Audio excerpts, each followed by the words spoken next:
I think the thing that's most important to members of the House is that we are not hanging on to dollars that were generated because of the federal tax cut, and then the fact that we have federal deductibility, which may or may not stay around, but nonetheless, you can imagine that Iowans would have a smaller federal bill to deduct from the state, and they could end up paying a higher state tax.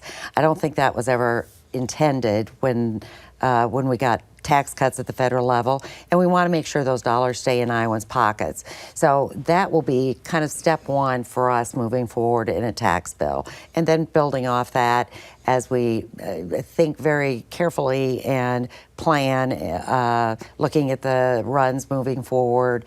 If we can do more, we're certainly interested and willing to do more. The governor in January, during her condition of the state message, said, let's not cut corporate income taxes until next year, and we study and we figure out how corporations react to the federal tax changes. The Senate plan includes a corporate tax cut. Will House Republicans go along with that, or will they wait until next year?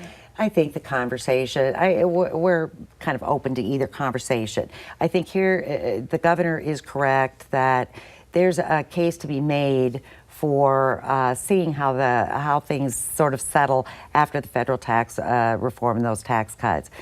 Her focus and my focus are on average working Iowans. That's who needs to be at the front of the line. If we can do more, if we can plan further, then absolutely we can do that. But I think that's where we need to focus our energy first. And what about putting the sales tax on internet sales?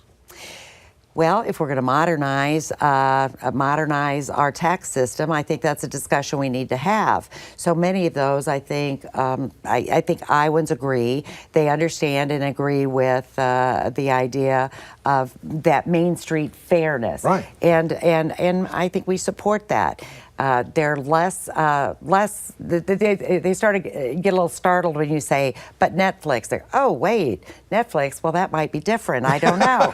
And so I think that's, I know, it's a difference. So I do think we have to continue that conversation.